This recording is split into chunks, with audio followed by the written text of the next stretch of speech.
Hey guys, what's going on today? So today we're going to take a look at shifts of supply and the determinants of supply with the goal of being able to describe both of those by the end of class.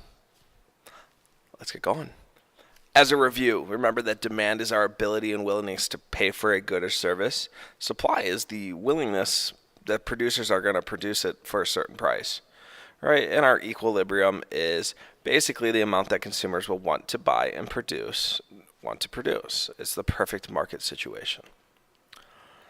The law of demand states that as the price goes up, the demand goes down, or as the demand goes down, the price has probably gone up. Right? When we look at the law of supply, it's just the opposite. It states that the price of good increases, the firm will supply more of that. And let's just think of it as demand as you are a consumer, you like to buy things for less.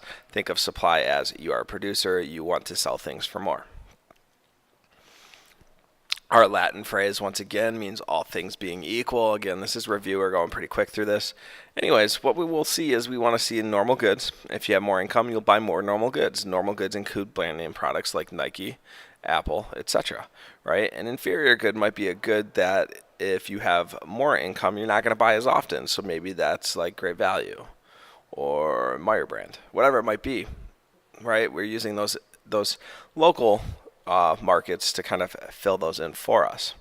Next, we see substitute goods. When we talk about substitute goods, what we're talking about is a good that can be used instead of another. Talked about this yesterday as well. Think of it if you go to a restaurant, you say, "Can I have a Coke?" and the waiter or waitress says, "Is Pepsi okay?" and you agree, then yes, you have just substituted Coke for Pepsi. The good doesn't necessarily change, but it is there.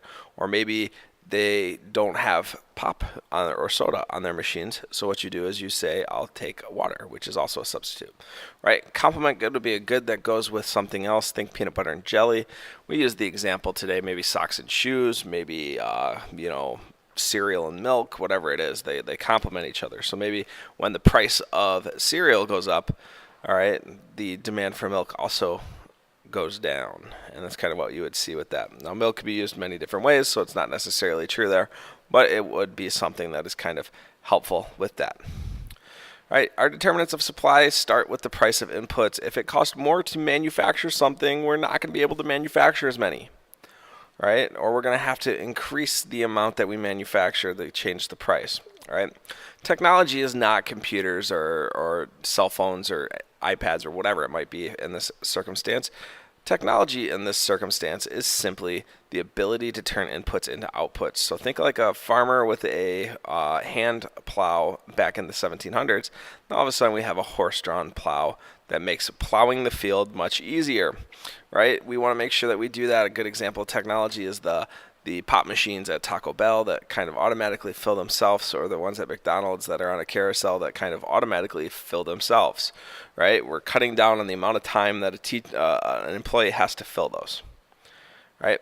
Price of other potential outputs would be if we have to make a decision. We use that example when we talked about the production possibility curve of a firm that produces both guns and butter. Which one's going to make more money? They're probably going to sell more butter. So depending on the actual cost that it makes for them to manufacture that, they might make more money selling butter, even though we can get butter for $2 a box, or they might make more money selling guns. They might just sell less guns and more butter, and they have to make those decisions. Last but not least, but is the number of sellers. The number of sellers for the firms competing in the same market. If there are many sellers, that may keep supply high or supply low, depending on how many there are. And it just kind of changes the way that we have a supply available. If there's one seller and that company closes, all of a sudden there's very little supply. All right, and that did actually happen with some of the lethal injection drug that is used for inmates that have been convicted and sentenced via the death penalty. The manufacturer is no longer making the drug, and states are scrambling to kind of replace what they use. Anyways, types of movement. You have two types of movement. The first type of movement is simply a change in price. That's just moving along the same supply curve. Yes, the quantity changes at the different prices, but that's not a significant bump. That's just like a sale maybe. All right, but if we have a new supply curve, it's caused by price of input. So all of a sudden we're making something with oil and oil got more expensive. We might see a decrease in the amount of supply. Or we see technology make things easier. We might see an increase in supply, right? And that's what we have to look at there. So with that, we have the exercises to practice today. Hopefully you guys get through that, and good luck. Thanks for watching. Take care.